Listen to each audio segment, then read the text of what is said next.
Well, well, well, Lionheart, it looks like we meet again. You ready for some more upgrades, you dirty girl? Let's see what goodies we got up in here. Ooh, there's boxes. Ho-ho! Time to do some unboxing. What's up, you guys, and welcome back to the channel. And today we're going to be unboxing some upgrades that I got that'll both improve performance and increase horsepower. So stay tuned, you guys are not going to want to miss that.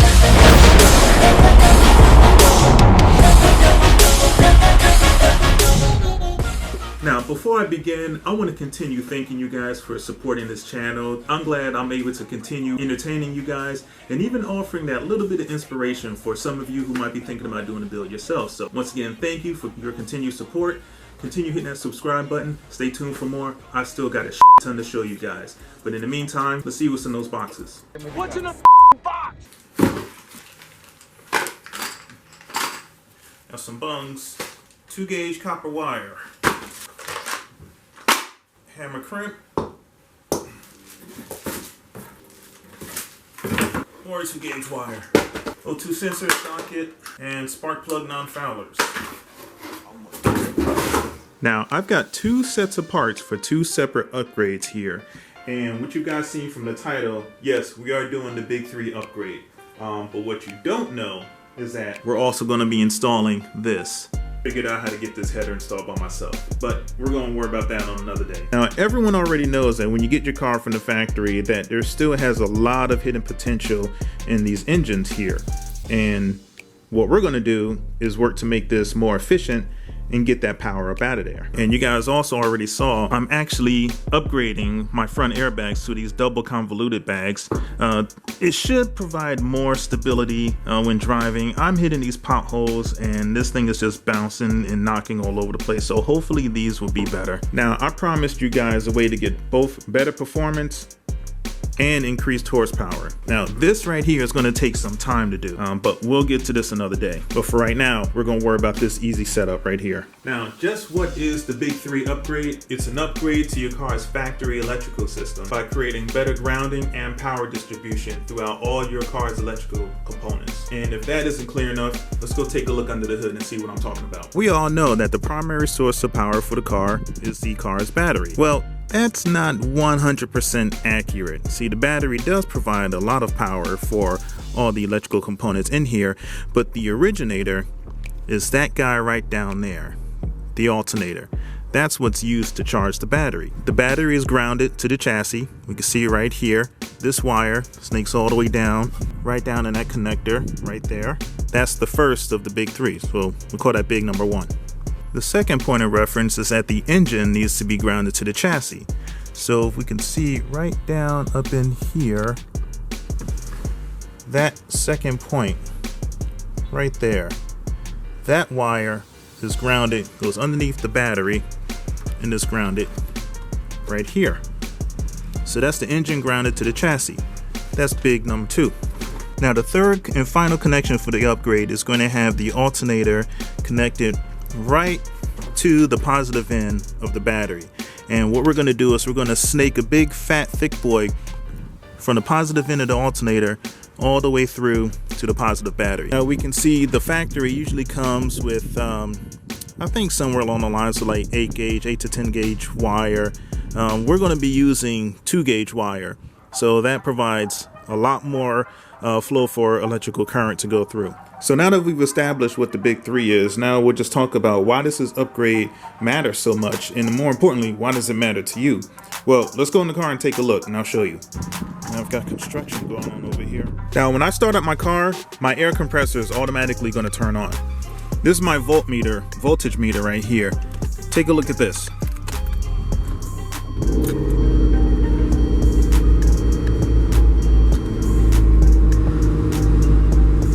Now, this is the normal setting that you really want to have. Now, every electrical part needs to draw a certain amount of voltage and amperage in order to work properly.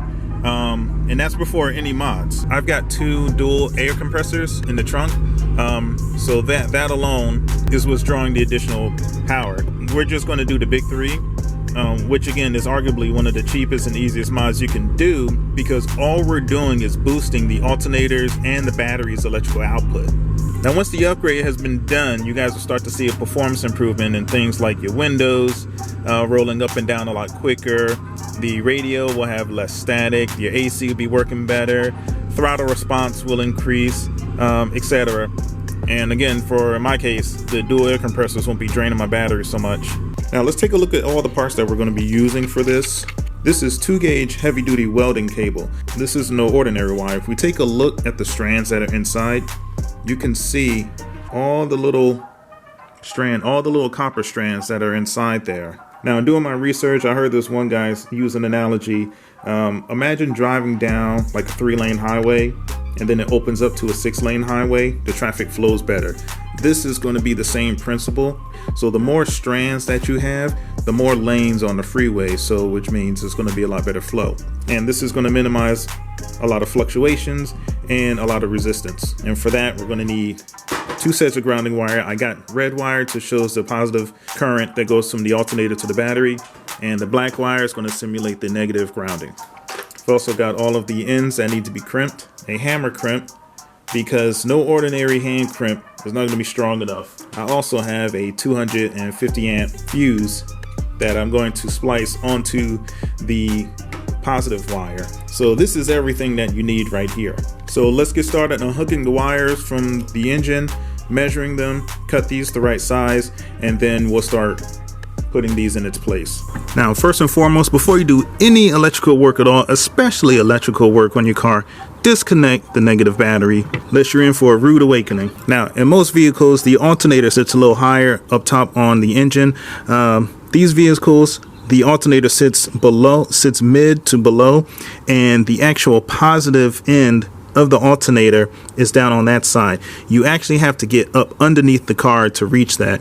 So when we'll start to connect the positive end to the alternator, I'll lift up the car and I'll show you guys what that looks like, so we can connect that and snake that down to the positive end of the battery.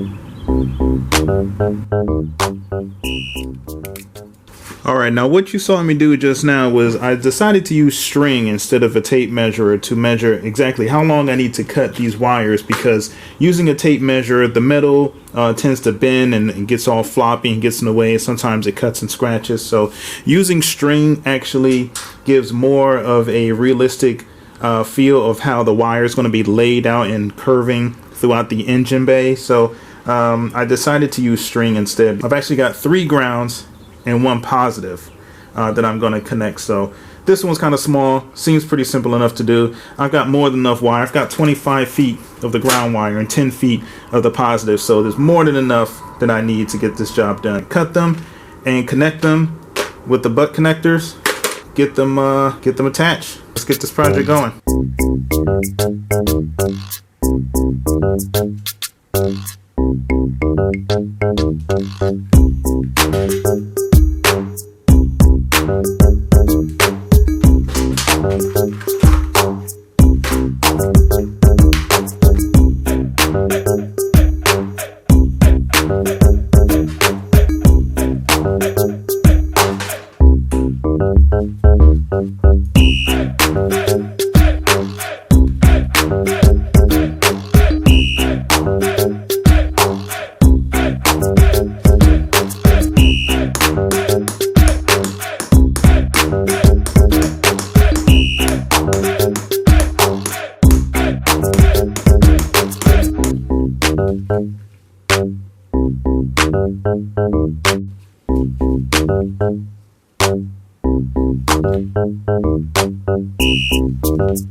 Alright, so there you have it, guys. Here's the first connector attached to the wire. I'm trying not to make this video too long, but I do want to show you guys as much detail as possible so I can show you what it is that I'm doing here. So I apologize if this is a very long video. So those of you who made it this far, appreciate you. And I'll try to move this process along as quickly as I possibly can. The first thing I decided to do is I decided to cut the wire just to make the ends as flat as possible.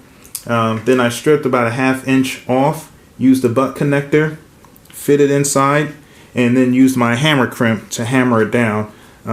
Finally, put on one of these shrink wraps here and use my butane torch. You can use a lighter, you can use a heat gun. I decided to use my butane torch. This makes a quick job on shrinking the wrap over the connector. So now I've got a nice watertight seal up here. And this isn't going anywhere at all.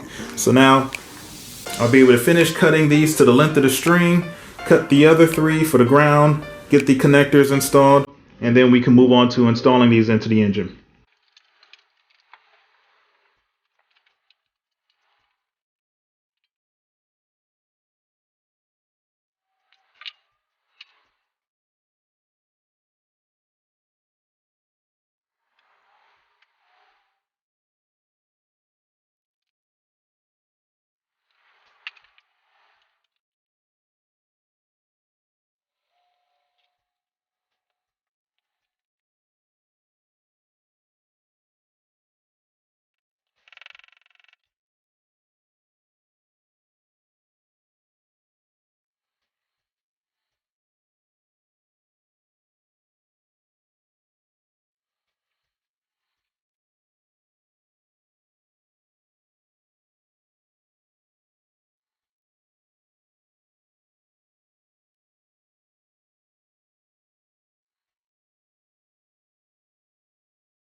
Now we've got all our cables ready to go.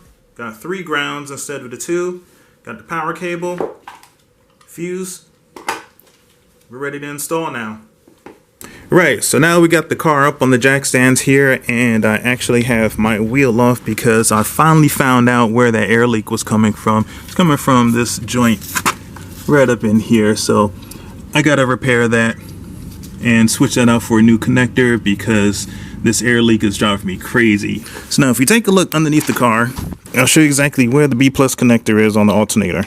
There's the connector right there. That right there underneath that black rubber boot is the battery positive connector for the alternator. This is where we need to connect the 2-gauge positive red wire, and then we'll snake that through all the way through the engine up on top to the battery. Actually, what we're going to do is, because this is going to be a little bit more in depth because I have to get up underneath the car to do that, we're going to take care of the other grounds that are on top of the engine first, and those will be a lot easier to manage.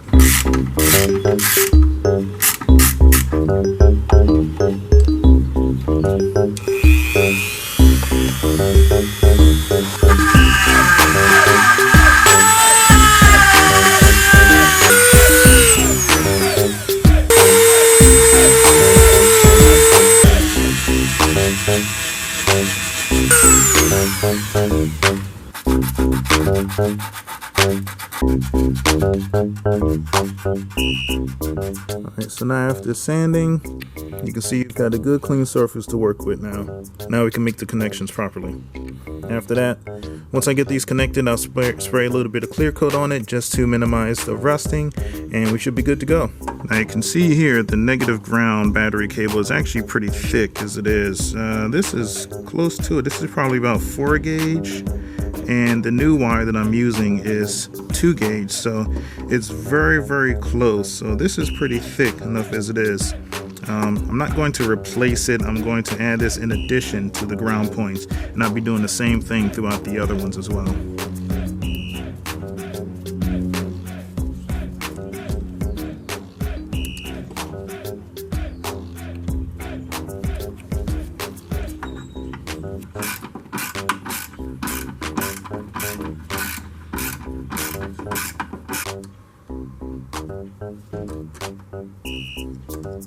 So that's the first ground point. I'll just leave this all to the side. I'm not going to connect it to the battery just yet. I'm going to spray a little bit of clear coat on that area that I just sanded to get that raw metal to metal contact. This will help prevent rusting.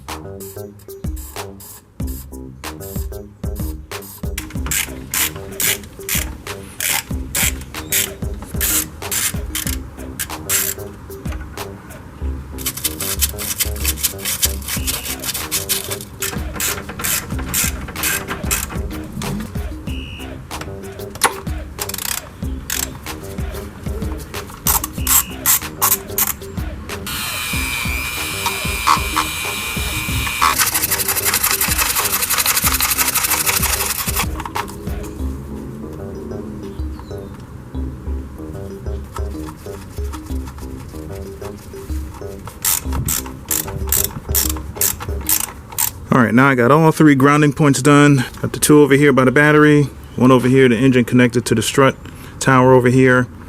Now time to do the alternator. So let's get up under the car and connect this wire. Now when you're underneath the car trying to get to that nut that's right up there by the alternator, I find it best to actually go around the oil filter, because it's kind of hard to navigate unless you have some good angle extensions to really get around these hoses up here.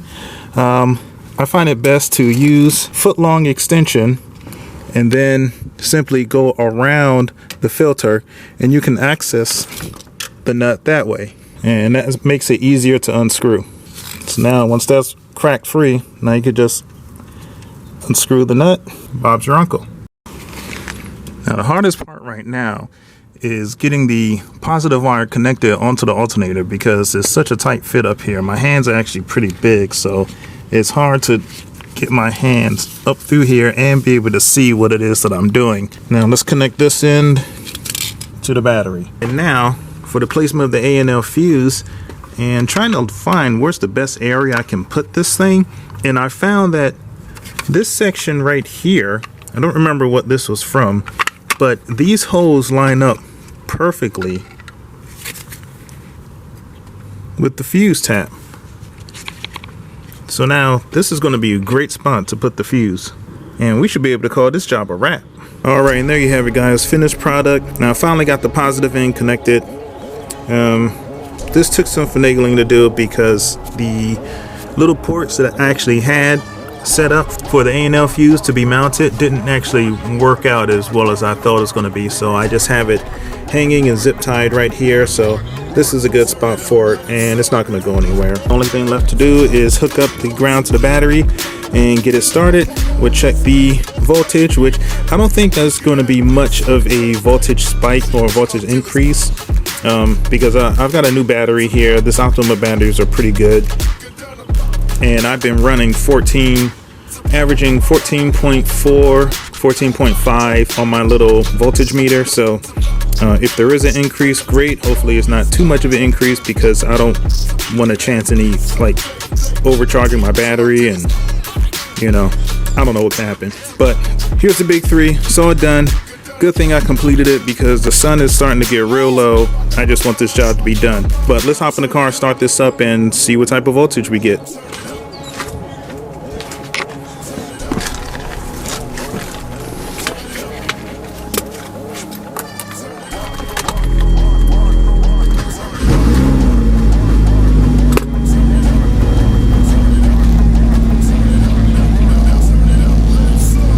Like I said, I'm averaging at 14.4, 14.5, so this is actually normal for me anyway. But let me check the windows.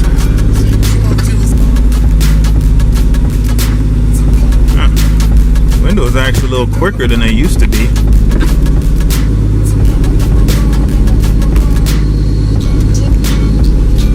Yeah, look at that. Alright, so like I said, this is actually going to increase the performance of the alternator. So now there's a lot more voltage running from the alternator and grounded all throughout the battery and grounded all throughout the engine too. So we're going to leave this right here, guys. I'm going to drive around for a couple of days, see how it is, but it should be okay. But like I said, I don't think I'm going to be noticing a huge improvement, being that I already have a lot of upgrades up here and a brand new battery. So it's also that's a brand new alternator, so I should be okay with that. But my windows do seem to be rolling up a little quicker than normal, so I don't know if that means anything to you guys. But if you guys do this and you guys see an improvement, let me know. My engine's running well, not really sputtering as much, so I assume the throttle response is a little bit better. But I'm gonna stop it right here. But you guys, that's the big three. If you guys are interested in getting that done to your cars yourselves, let me know in the comments how it worked out for you. Looking forward to hearing what you guys got to say about that. So once again, I'm gonna end it right here, and I'm gonna take care of that air leak on my right front bag because I figured out how to get that done. Stay tuned for the next videos, guys. I'm going to be installing in the new header. Also got new bags, so I'm going to be installing in the new double convoluted bags on my struts. So good luck with all your builds, guys. Be true to yourself, love what you do what you love, and I'll catch you in the next one.